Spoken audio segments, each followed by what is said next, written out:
ആകാശവാണി.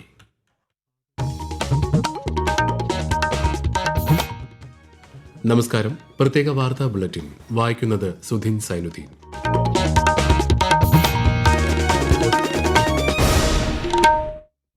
പ്രധാന വാർത്തകൾ.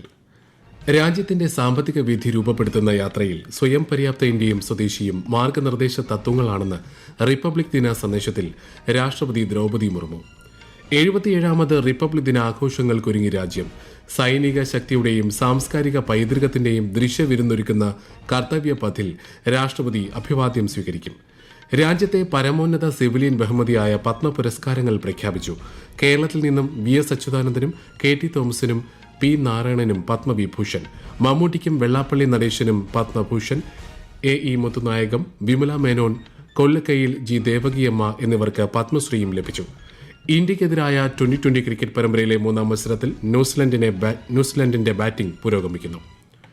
വാർത്തകൾ വിശദമായി. രാജ്യത്തിന്റെ സാമ്പത്തിക വിധി രൂപപ്പെടുത്തുന്ന യാത്രയിൽ സ്വയം പര്യാപ്ത ഇന്ത്യയും സ്വദേശിയും മാർഗനിർദ്ദേശ തത്വങ്ങളാണെന്ന് രാഷ്ട്രപതി ദ്രൗപദി മുർമു. 77ാമത് റിപ്പബ്ലിക് ദിനത്തിന്റെ പൂർവ്വസന്ധ്യയിൽ രാഷ്ട്രത്തെ അഭിസംബോധന ചെയ്യുകയായിരുന്നു രാഷ്ട്രപതി. രാജ്യത്തെ സമ്പന്നമാക്കുന്നതിനും ആഗോളതലത്തിൽ തങ്ങളുടെ വ്യക്തിമുദ്ര പതിപ്പിച്ചതിനും ഇന്ത്യയിലെ യുവ സംരംഭകർ, കായിക താരങ്ങൾ, ശാസ്ത്രജ്ഞർ, പ്രൊഫഷണലുകൾ എന്നിവരെ രാഷ്ട്രപതി പ്രശംസിച്ചു. ആഗോള അനിശ്ചിതത്വങ്ങൾക്കിടയിലും ഇന്ത്യ തുടർച്ചയായ സാമ്പത്തിക വളർച്ച രേഖപ്പെടുത്തുന്നുണ്ടെന്നും രാഷ്ട്രപതി തന്റെ പ്രസംഗത്തിൽ പരാമർശിച്ചു. ലോകത്തിലെ ഏറ്റവും വേഗത്തിൽ വളരുന്ന പ്രധാന സമ്പദ് വ്യവസ്ഥയാണ് ഇന്ത്യയെന്നും ശ്രീമതി മുർമു പറഞ്ഞു. ലോകത്തിലെ 3ാമത്തെ വലിയ സമ്പദ് വ്യവസ്ഥയായി മാറുക എന്ന ലക്ഷ്യം കൈവരിക്കുന്നതിലേക്ക് രാജ്യം നീങ്ങുകയാണെന്ന് രാഷ്ട്രപതി വ്യക്തമാക്കി. Our youth are the flag bearers of our nation's development journey. Mera Yuva Bharat or My Bharat provides a technology-driven experiential learning mechanism to connect young citizens with opportunities in several areas, including leadership and skill development. The impressive success demonstrated by startups in our country is mainly driven by our young entrepreneurs.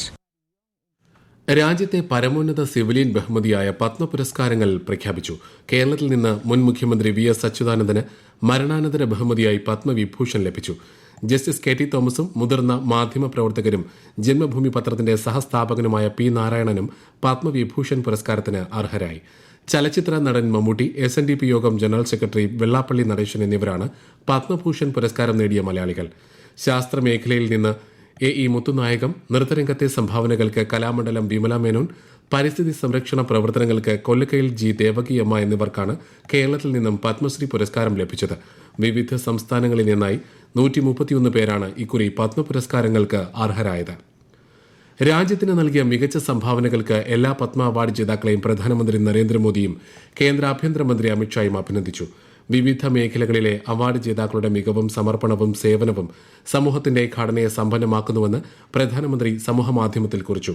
ദേശീയ പുരോഗതിക്ക് നേതൃത്വം നൽകിയ സാമൂഹിക മാറ്റത്തിന്റെ ദീപസ്തംഭങ്ങളാണ് Padma award ജേതാക്കളെന്ന് കേന്ദ്ര ആഭ്യന്തരമന്ത്രി അമിത്ഷാ പറഞ്ഞു. ആലപ്പുഴയുടെ വനമുത്തശ്ശി എന്നറിയപ്പെടുന്ന കായംകുളം കണ്ടല്ലൂർ കൊല്ലക്കയിൽ ദേവകിയമ്മയ്ക്ക് പരിസ്ഥിതി മേഖലയ്ക്കുള്ള സമഗ്ര സംഭാവന കണക്കിലെടുത്താണ് രാജ്യം പത്മശ്രീ നൽകി ആദരിച്ചത്. പുരസ്കാരം ലഭിച്ചതിൽ ഏറെ സന്തോഷമെന്ന് ദേവകിയമ്മ ആകാശവാണി വാർത്തകളോട് പറഞ്ഞു. സന്തോഷമുള്ള കാര്യമാണ്. നമ്മൾ വെക്കുന്നത് പിടിച്ചു കാണുമ്പോൾ നമുക്കൊരു സന്തോഷമല്ലേ. വനമാകണമെന്നൊന്നും ഉദ്ദേശിച്ച് വെച്ചതല്ല, പക്ഷെ അത് വനമായിട്ട് മാറി. അപ്പം ആലപ്പുഴ ഡിസ്ട്രിക്ട് വനമില്ലാത്തതിന് കൈ നട്ട് നനച്ച് വളർത്തി വനം സൃഷ്ടിച്ചു. അതിന്റെ പേരിലുള്ള പുരസ്കാരങ്ങളാണ് എനിക്ക് കിട്ടിക്കൊണ്ടിരിക്കുന്നത്. മുഴുവനും ഇപ്പൊ കിട്ടിയതുമല്ല. 77ാം റിപ്പബ്ലിക് ദിനത്തോടനുബന്ധിച്ച് 6 മരണാനന്തര ബഹുമതികൾ ഉൾപ്പെടെ 70 സായുധ സേനാ ഉദ്യോഗസ്ഥർക്കുള്ള ധീരതാ പുരസ്കാരങ്ങൾ രാഷ്ട്രപതി ദ്രൗപദി മുർമു പ്രഖ്യാപിച്ചു. അന്താരാഷ്ട്ര ബഹിരാകാശ നിലയം സന്ദർശിക്കുന്ന ആദ്യ ഇന്ത്യക്കാരനായി ചരിത്രം കുറിച്ച ഗ്രൂപ്പ് ക്യാപ്റ്റൻ ശുഭാൻശു ശുക്ല അശോക ചക്രയ്ക്ക് അർഹനായി. മേജർ അർഷദീപ് സിംഗ്, നായിബ് സുബേദാർ ധോലേശ്വർ സുബ സിംഗ്, ഗ്രൂപ്പ് ക്യാപ്റ്റനും മലയാളിയുമായ പ്രശാന്ത് ബാലകൃഷ്ണൻ നായർ എന്നിവർ കീർത്തിചക്ര പുരസ്കാരത്തിനും അർഹരായി. ഇതിനു പുറമെ ഒരു മരണാനന്തര ബഹുമതി ഉൾപ്പെടെ 13 ശൌര്യചക്ര പുരസ്കാരങ്ങൾ, 5 മരണാനന്തര ബഹുമതികൾ ഉൾപ്പെടെ 44 ഗാലണ്ടറി സേനാ മെഡലുകൾ, 6 ഗാലണ്ടറി നാവികസേനാ മെഡലുകൾ, 2 ഗാലണ്ടറി വായുസേനാ മെഡലുകൾ എന്നിവയും പ്രഖ്യാപിച്ചു. സായുധ സേനാംഗങ്ങൾക്കും മറ്റ് ഉദ്യോഗസ്ഥർക്കുമായി 301 സൈനിക ബഹുമതികളും രാഷ്ട്രപതി പ്രഖ്യാപിച്ചിട്ടുണ്ട്.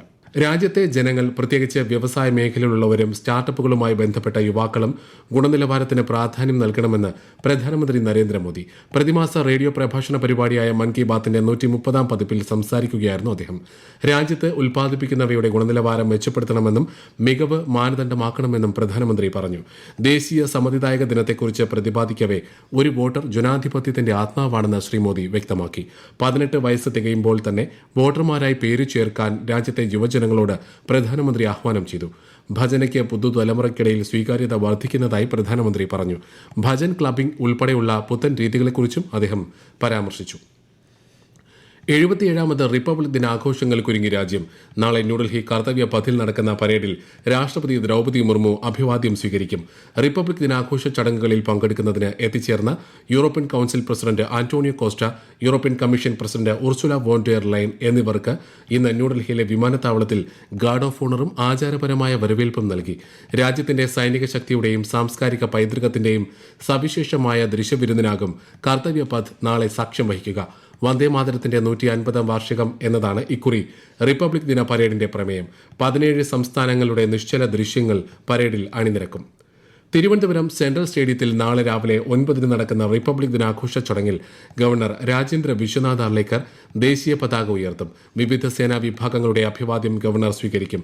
തുടർന്ന് റിപ്പബ്ലിക് ദിന സന്ദേശം നൽകും. ജില്ലാ ആസ്ഥാനങ്ങളിൽ നടക്കുന്ന പരിപാടികളിൽ മന്ത്രിമാർ പങ്കെടുക്കും. കേരളത്തിലെ ജനങ്ങൾക്ക് റിപ്പബ്ലിക് ദിനാശംസകൾ നേർന്ന ഗവർണറും മുഖ്യമന്ത്രിയും ഉൾപ്പെടെയുള്ള പ്രമുഖർ. നീതി, സ്വാതന്ത്ര്യം, സമത്വം, സാഹോദര്യം തുടങ്ങിയ രാഷ്ട്രത്തെ സംയോജിപ്പിച്ച് നിർത്തുന്ന ശാശ്വത മൂല്യങ്ങളുടെ ഓർമ്മപ്പെടുത്തലാണ് ഈ ദിനമെന്ന് ഗവർണർ രാജേന്ദ്ര വിശ്വനാഥ് അർലേക്കർ ആശംസാ സന്ദേശത്തിൽ പറഞ്ഞു. വൈവിധ്യങ്ങളെ ആഘോഷിക്കുന്ന, തുല്യനീതി ഉറപ്പാക്കുന്ന ഇന്ത്യ എന്ന ആശയത്തിന്റെ ആത്മാവാണ് ഭരണഘടനയെന്ന് മുഖ്യമന്ത്രി പിണറായി വിജയൻ ആശംസാ സന്ദേശത്തിൽ വ്യക്തമാക്കി. ദേശീയ സമ്മതിദായക ദിനം രാജ്യം ഇന്ന് വിപുലമായ പരിപാടികളോടെ ആഘോഷിച്ചു. കേന്ദ്ര തിരഞ്ഞെടുപ്പ് കമ്മീഷൻ ന്യൂഡൽഹിയിൽ സംഘടിപ്പിച്ച ആഘോഷ പരിപാടികളിൽ രാഷ്ട്രപതി ദ്രൌപദി മുർമു മുഖ്യാതിഥിയായി പങ്കെടുത്തു. ഇന്ത്യൻ ജനാധിപത്യത്തിന്റെ ഹൃദയം രാജ്യത്തിന്റെ വോട്ടർമാരാണെന്ന് രാഷ്ട്രപതി പറഞ്ഞു. ഈ വാർത്തകൾ ആകാശവാണിയിൽ നിന്ന്.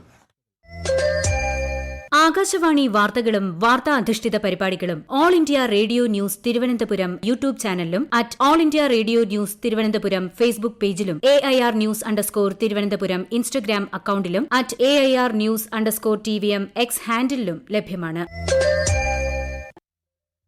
2024 സംസ്ഥാന ചലച്ചിത്ര പുരസ്കാരങ്ങൾ മുഖ്യമന്ത്രി പിണറായി വിജയൻ വിതരണം ചെയ്തു. തിരുവനന്തപുരം നിശാഗാന്ധി ഓഡിറ്റോറിയത്തിൽ നടന്ന ചടങ്ങിൽ കേരള സർക്കാരിന്റെ പരമോന്നത ചലച്ചിത്ര ബഹുമതിയായ ജെസി ഡാനിയൽ പുരസ്കാരം നടി ശാരദ മുഖ്യമന്ത്രിയിൽ നിന്ന് ഏറ്റുവാങ്ങി. മികച്ച നടനുള്ള പുരസ്കാരം മമ്മൂട്ടിക്കും മികച്ച നടിക്കുള്ള പുരസ്കാരം ഷംല ഹംസയ്ക്കും സമ്മാനിച്ചു. കേരള ഭാഷാ ഇൻസ്റ്റിറ്റ്യൂട്ടിന്റെ 2025 വൈജ്ഞാനിക പുരസ്കാരം മറ്റന്നാൾ തിരുവനന്തപുരം വൈലോപ്പള്ളി സംസ്കൃതി ഭവനിൽ നടക്കുന്ന ചടങ്ങിൽ മുഖ്യമന്ത്രി പിണറായി വിജയൻ വിതരണം ചെയ്യും. NV കൃഷ്ണ വാര്യർ സ്മാരക വൈജ്ഞാനിക പുരസ്കാരം, MV കുമാരൻ സ്മാരക വിവർത്തന പുരസ്കാരം, ഡോക്ടർ KM ജോർജ് സ്മാരക ഗവേഷണ പുരസ്കാരം എന്നിവയാണ് ചടങ്ങിൽ വിതരണം ചെയ്യുന്നത്. സംസ്ഥാന പട്ടികജാതി പട്ടിക ഗോത്രവർഗ കമ്മീഷനിൽ തിരുവനന്തപുരം ജില്ലയിൽ നിന്നും ലഭിച്ച പരാതികൾക്ക് തീർപ്പ് കൽപ്പിക്കുന്നതിനായി Thycaud PWD rest house conference ഹാളിൽ ഈ മാസം 28 മുതൽ 31 വരെ മെഗാ അദാലത്ത് സംഘടിപ്പിക്കും. പട്ടികജാതി പട്ടിക ഗോത്രവർഗ വിഭാഗങ്ങളുമായി വിവിധ വിഷയങ്ങളിൽ കമ്മീഷൻ മുൻപാകെ സമർപ്പിച്ചിട്ടുള്ള 514 പരാതികളാണ് അദാലത്തിൽ പരിഗണിക്കുക. 2020 ക്രിക്കറ്റ് പരമ്പരയിലെ 3ാം മത്സരത്തിൽ ന്യൂസിലൻഡിനെതിരെ ഇന്ത്യയ്ക്ക് 154 റൺസ് വിജയലക്ഷ്യം. ന്യൂസിലൻഡ് നിശ്ചിത ഓവറിൽ 9 വിക്കറ്റ് നഷ്ടത്തിൽ 153 റൺസ് നേടുകയായിരുന്നു. തിരുനാവായയിൽ നടക്കുന്ന മഹാമാഘ മഹോത്സവത്തിന്റെ ഭാഗമായി 3 ട്രെയിനുകൾക്ക് കുറ്റിപ്പുറത്ത് താൽക്കാലിക സ്റ്റോപ്പ് അനുവദിച്ചു. Antyodaya express, Janshatabdi express, Chennai Mangaluru superfast എന്നീ ട്രെയിനുകൾക്കാണ് ഈ മാസം 31 വരെ സ്റ്റോപ്പ് അനുവദിച്ചിരിക്കുന്നത്. പ്രധാന വാർത്തകൾ വീണ്ടും. രാജ്യത്തിന്റെ സാമ്പത്തിക വിധി രൂപപ്പെടുത്തുന്ന യാത്രയിൽ സ്വയം പര്യാപ്ത ഇന്ത്യയും സ്വദേശിയും മാർഗനിർദ്ദേശ തത്വങ്ങളാണെന്ന് റിപ്പബ്ലിക് ദിന സന്ദേശത്തിൽ രാഷ്ട്രപതി ദ്രൌപദി മുർമു. 77ാമത് റിപ്പബ്ലിക് ദിനാഘോഷങ്ങൾക്കൊരുങ്ങി രാജ്യം. സൈനിക ശക്തിയുടെയും സാംസ്കാരിക പൈതൃകത്തിന്റെയും ദൃശ്യവിരുന്നൊരുക്കുന്ന കർത്തവ്യ പഥിൽ രാഷ്ട്രപതി അഭിവാദ്യം സ്വീകരിക്കും. രാജ്യത്തെ പരമോന്നത സിവിലിയൻ ബഹുമതിയായ പത്മ പുരസ്കാരങ്ങൾ പ്രഖ്യാപിച്ചു. കേരളത്തിൽ നിന്നും VS അച്യുതാനന്ദനും KT തോമസിനും P നാരായണനും Padma Vibhushan, മമ്മൂട്ടിക്കും Vellappally നടേശനും Padma Bhushan, AE Muthunayagam, Vimala Menon, Kollakkayil G Devakiamma എന്നിവർക്ക് പത്മശ്രീയും ലഭിച്ചു. ന്യൂസിലൻഡിനെതിരായ 2020 ക്രിക്കറ്റ് പരമ്പരയിലെ 3ാം മത്സരത്തിൽ ഇന്ത്യയ്ക്ക് 154 റൺ വിജയലക്ഷ്യം. പ്രത്യേക വാർത്താ ബുള്ളറ്റിൻ കഴിഞ്ഞു. അടുത്ത വാർത്താ പ്രക്ഷേപണം നാളെ രാവിലെ 6:45.